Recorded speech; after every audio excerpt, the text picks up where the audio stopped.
Hello दोस्तों, कैसे हैं आप। तो मैं आपको डीसी मशीन आज पढ़ाने जा रहा हूं, जिसमें मैं आपको डीसी मशीन का वर्किंग प्रिंसिपल बताऊंगा। फिर डीसी मशीन का मैं टाइप्स आपको समझाऊंगा। फिर मैं डीसी मशीन का आपको कंस्ट्रक्शन बताऊंगा। फिर आगे हम और डीसी मशीन के बारे में इंपॉर्टेंट क्वेश्चंस देखेंगे। ठीक है। और इसमें जो आर्मेचर रिएक्शन कैसे होता है, इसमें कम्यूटेशन कैसे होता है, उसको इम्प्रूव कैसे करते हैं, हम हर चीज को समझेंगे। ठीक है दोस्तों। तो हम लोग धीरे धीरे और क्वेश्चंस भी देखेंगे जो आपके एग्जाम्स में आए हुए हैं। मैं आपको इन्हीं वीडियो में इन्हीं थ्योरेटिकल थ्योरी के माध्यम से उन क्वेश्चंस को भी बता दूंगा और आप समझ भी जाओगे और आप इजिली आने वाले एग्जाम्स में उन क्वेश्चंस को टिक करके आओगे। ठीक है दोस्तों। तो हम लोग इसके बेसिक प्रिंसिपल को देखते हैं। तो हम लोग दोस्तों करंट कैरिंग कंडक्टर को, ठीक है दोस्तों, करंट कैरिंग कंडक्टर को हम लोग जब मैग्नेटिक फील्ड में रखते हैं तो वो कंडक्टर एक फोर्स एक्सपीरियंस करता है। ठीक है दोस्तों। उस फोर्स के कारण क्या होता है, टॉर्क प्रोड्यूस होता है। ठीक है दोस्तों। उस टॉर्क के कारण वो कंडक्टर जो होता है वो रोटेट करने लगता है। ये जो फोर्स प्रोड्यूस होता है, इस फोर्स को हम लोग क्या बोलते हैं दोस्तों, तो लॉरेंज फोर्स बोलते हैं। ठीक है दोस्तों। इस फोर्स को हम लोग लॉरेंज फोर्स बोलते हैं। और इसका मैग्नीट्यूड क्या होता है, तो बी आई एल होता है। तो आप लोग ध्यान रख लेना कि जो मैग्नीट्यूड होता है, जो इस कंडक्टर पे जो फोर्स लगता है, उसका मैग्नीट्यूड बी आई एल होता है। और इसका डायरेक्शन हम लोग फ्लेमिंग लेफ्ट हैंड रूल से निकालते हैं। तो आप लोग ये भी ध्यान रख लेना कि इसका जो आप इसका डायरेक्शन हम लोग निकालते हैं वो फ्लेमिंग लेफ्ट हैंड रूल से निकालते हैं। ठीक है दोस्तों। अब दोस्तों हम लोग इसको डीसी मशीन में देखते हैं कि कैसे हम लोग करंट देते हैं और कैसे फील्ड प्रोड्यूस करते हैं। तो इसमें दोस्तों एक आर्मेचर वाइंडिंग होता है। ठीक है दोस्तों। एक फील्ड वाइंडिंग होता है। फील्ड वाइंडिंग में हम लोग फील्ड करंट देते हैं। ये फील्ड वाइंडिंग में जब फील्ड करंट जाता है तो क्या होता है दोस्तों, कि वहां एक फ्लक्स प्रोड्यूस होता है। ठीक है दोस्तों। फ्लक्स वो प्रोड्यूस करता है। और वो फ्लक्स फिर जब हम लोग क्या कहते हैं, आर्मेचर वाइंडिंग में आर्मेचर करंट को देते हैं, तब आर्मेचर कंडक्टर में करंट फ्लो होता है। और फिर क्या कहते हैं, वो आर्मेचर कंडक्टर इस फील्ड से इंटरेक्ट करके ये फोर्स प्रोड्यूस करता है। ठीक है दोस्तों। आप लोग ध्यान रख लेना कि जब इलेक्ट्रिक और मैग्नेटिक का इंट्रैक्शन होता है तो वहां एक फोर्स प्रोड्यूस होता है, उसको हम लोग लॉरेंज फोर्स बोलते हैं।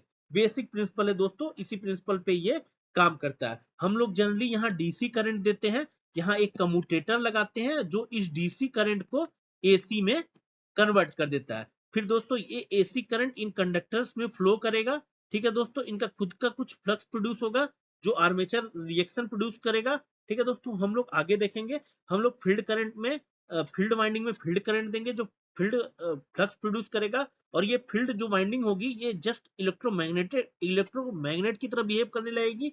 और ये इलेक्ट्रोमैग्नेट इस करंट कैरिंग कंडक्टर के ऊपर एक फोर्स जनरेट करेंगे, दोनों इंटरेक्ट करके। और उस फोर्स के कारण टॉर्क प्रोड्यूस होगा और वो मोटर घूमने लगेगा। ठीक है दोस्तों। तो ये इसका बेसिक प्रिंसिपल है। इसमें दो चीज आप लोग ध्यान रख लेना कि ये इस पे कौन सा फोर्स लगता है, तो लॉरेंज फोर्स लगता है। और इसका डायरेक्शन जो हम लोग डिसाइड करते हैं वो फ्लेमिंग लेफ्ट हैंड रूल से डिसाइड करते हैं। ठीक है दोस्तों। आगे चलिए हम लोग और चीजें देखते हैं। तो दोस्तों हम लोग डीसी मशीन का क्लासिफिकेशन दो टाइप से करते हैं, एक तो सेल्फ एक्साइटेड, एक सेपरेटली एक्साइटेड। ठीक है दोस्तों। सेपरेटली एक्साइटेड में क्या होता है कि हम लोग जो फील्ड देते हैं वो सेपरेटली देते हैं, मतलब कि हम लोग फील्ड वाइंडिंग में सेपरेट करंट देते हैं। ठीक है दोस्तों। इस प्रकार ये आपका क्या कहते हैं कि आर्मेचर हो गया। और ये जो फील्ड देंगे हम लोग ये सेपरेट दे देंगे। ठीक है दोस्तों। तो इस प्रकार हम लोग यहाँ से फील्ड प्रोड्यूस करेंगे और ये फील्ड इस आर्मेचर कंडक्टर के साथ इंटरेक्ट करके फोर्स प्रोड्यूस करेगा। फिर एक सेल्फ एक्साइटेड वाइंडिंग होती है। ठीक है दोस्तों। सेल्फ एक्साइटेड में क्या करते हैं कि हम लोग जो सेम करंट से हम लोग क्या कहते हैं, आर्मेचर कंडक्टर को भी सेम करंट देते हैं, उसी सेम करंट से हम लोग फील्ड को भी एक्साइट करते हैं। तो हम लोग लोड करंट देंगे। ठीक है। ये आईए में और आईएफ में डिवाइड हो जाएगा अपने रेजिस्टेंस के अकॉर्डिंग। ठीक है दोस्तों। ये आईए फील्ड प्रोड्यूस करेगा और ये आईए जो करंट कंडक्टर इंटरेक्ट करेगा फील्ड के साथ, और वो क्या कहते हैं कि फिर टॉर्क प्रोड्यूस करेगा। इसमें भी ये शंट का एग्जांपल है दोस्तों। इसी प्रकार सीरीज वाइंडिंग होती है। सीरीज में क्या होता है दोस्तों कि हम लोग जो फील्ड वाइंडिंग लगाते हैं उसको सीरीज में लगाते हैं और शंट में हम लोग फील्ड वाइंडिंग को पैरेलल में लगाते हैं। ठीक है दोस्तों। तो ध्यान रख लेना कि जो फील्ड वाइंडिंग होती है वो सीरीज में लगती है, सीरीज में, और आर्मेचर में शंट में लगती है। और फिर एक टाइप होता है कंपाउंड वाउंड। ठीक है दोस्तों, इसमें क्या होता है, इसमें सीरीज और शंट दोनों वाइंडिंग हम लोग यूज करते हैं ज्यादा फ्लक्स प्रोड्यूस करने के लिए। ठीक है दोस्तों, इसका भी हम लोग कैटेगरी करते हैं शॉर्ट शंट और लॉन्ग शंट में। ठीक है दोस्तों, तो आप लोग ध्यान रख लेना कि इसका भी दो कैटेगरी होता है, लॉन्ग शंट और शॉर्ट शंट। तो इसके क्या कहते हैं, डायग्राम से आपको क्वेश्चन पूछ सकता है कि कौन सा लॉन्ग शंट है और कौन सा शॉर्ट शंट है। ठीक है दोस्तों, तो ये भी आप लोग इस डायग्राम को ध्यान रख लेना, मैं इसको आगे समझाऊंगा कि कैसे लॉन्ग शंट और शॉर्ट शंट बनता है। ठीक है दोस्तों, फिर कंपाउंड में हम लोग एक डिफरेंशियली कंपाउंड भी यूज करते हैं, जहां की जैसे आप क्या कहते हैं, फाई रिजल्टेंट जो होता है कंपाउंड में, जो कम्युलेटिव कंपाउंड होगा वो phi series plus phi shunt होगा। ठीक है दोस्तों, और जो इसमें डिफरेंशियल में होगा फाई रिजल्टेंट, वो phi shunt minus phi series produce होगा। ठीक है दोस्तों, तो एक टाइप ये भी होगा डिफरेंशियल कंपाउंड का, तो हम लोग वो भी आगे देखेंगे। तो आप लोग बेसिक बेसिक ध्यान रख लेना कि कितने टाइप के होते हैं मशीन। तो ये डीसी मशीन तो एक सेपरेटली हो गया, एक सेल्फ हो गया। सेपरेटली में हम लोग सेपरेट फील्ड वाइंडिंग दे देंगे और शंट में हम लोग इस प्रकार से कर लेंगे। तो चलिए आगे हम लोग देखते हैं टाइम ना बर्बाद करते हुए। चलिए दोस्तों, हम लोग कंस्ट्रक्शन देख लेते हैं। तो कंस्ट्रक्शन में क्या होता है दोस्तों, एक तो आउटर, इसका जो आउटर पार्ट होता है जिसको हम लोग योक या फ्रेम बोलते हैं, ये क्या करता है, ये जनरली मैकेनिकल सपोर्ट देगा एक तो आपके मोटर को।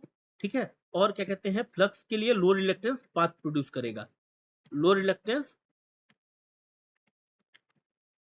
पाथ प्रोवाइड करेगा। ठीक है दोस्तों, फ्लक्स के लिए तो इसका दो काम है। तो आपसे क्वेश्चन भी पूछ सकता है कि योग का क्या क्या काम होता है, तो आप बताओगे एक तो मैकेनिकल सपोर्ट देता है, एक तो जो रिटर्निंग फ्लक्स होता है उसके लिए लो रिलेक्टेंस पाथ प्रोवाइड करता है। फिर आपका ये एक पोल होगा, पोल पे हम लोग फील्ड वाइंडिंग लगाएंगे। ठीक है दोस्तों, फील्ड वाइंडिंग के सपोर्ट के लिए हम लोग पोल शू देंगे।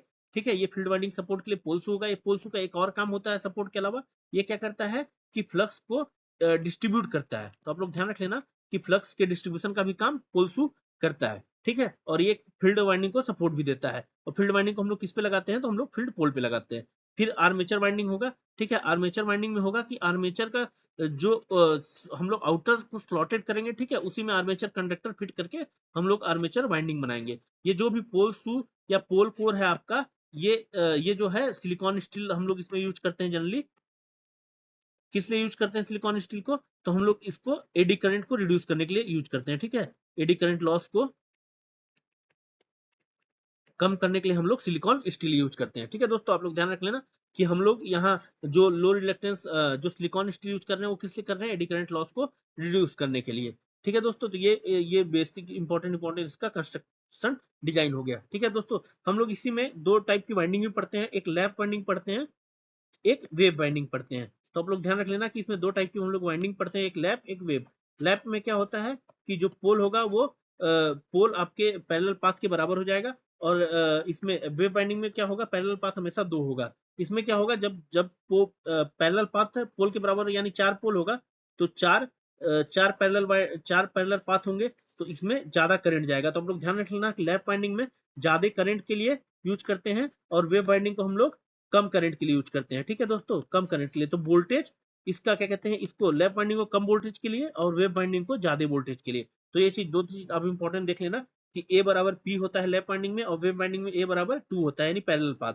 और लैप वाइंडिंग को हम लोग ज्यादा करंट और लो वोल्टेज के लिए यूज करते हैं, वेव वाइंडिंग को कम करंट और हाई वोल्टेज के लिए यूज करते हैं। मैंने कारण भी बता दिया। ठीक है दोस्तों, तो आगे हम लोग और डिस्कस करेंगे अच्छे से, आप लोग नेक्स्ट वीडियो में मेरे साथ आना। ठीक है दोस्तों, चलिए धन्यवाद।